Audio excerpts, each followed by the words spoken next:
Hello TedX YorkU, my name is Andy Xia, and this is my video application to become a speaker in the upcoming TedX YorkU in March 2014.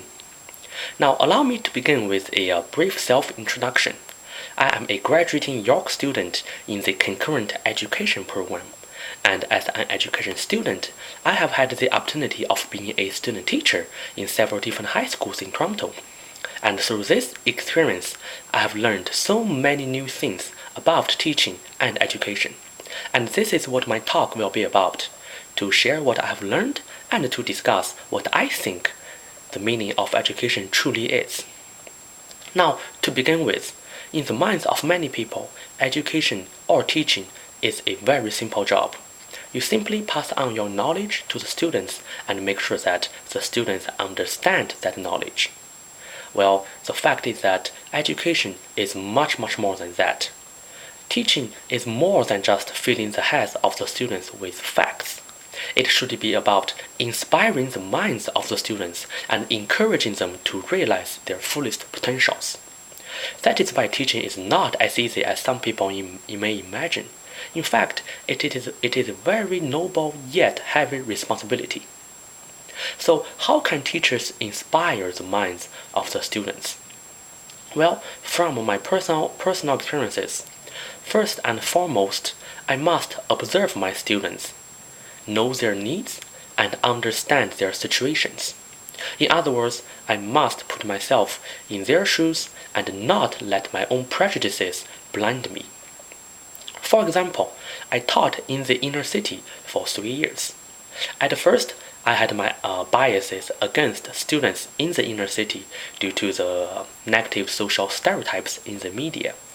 I was quick to use my own standards to judge them and conclude that they were all disrespectful, rude, and simply unwilling to learn. However, after spending about a semester with the students, I came to the realization that nothing could be further away from the truth. The fact was that most of my students were eager learners and hard workers. Their poor academic performances were not the result of their unwillingness to learn, but rather it was the result of a lack of social support and adequate resources in the community.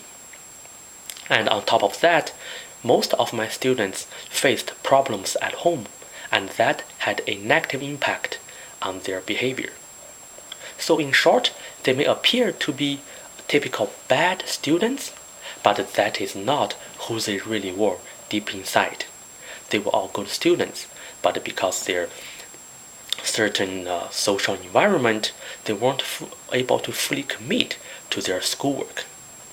Now, once I understood their situations, I began to make an adjustment in my teaching strategies, and I started to make special accommodations for the students, such as extending deadlines, arranging one-on-one support after class, and offering extra assistance after school.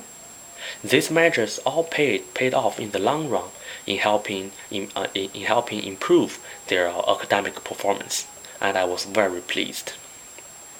Another great example happened last year in my geography class. I learned from my students that most of them never went outside of their local community. They knew very little about what was happening globally. So I decided to do something big. I showed them a documentary film titled "How Many People Can Live on Planet Earth?" Basically, it was a documentary that discussed some of the pressing environmental issues that we now face today, such as global warming, water crisis, food shortage, and air pollution.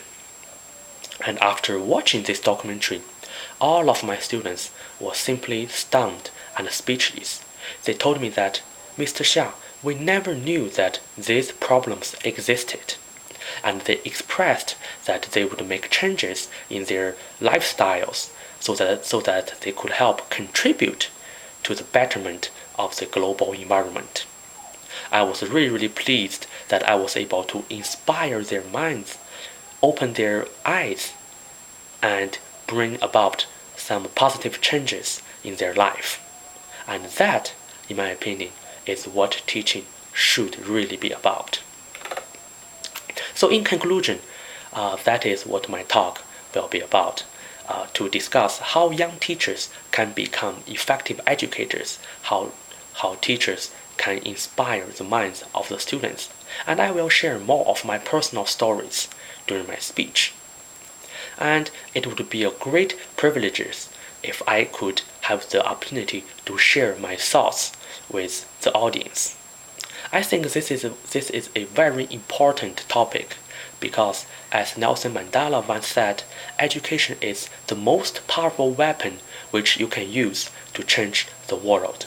And I'd like to share with the world how we can inspire more people.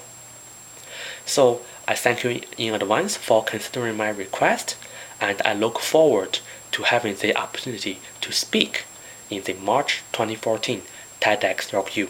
Thank you very much.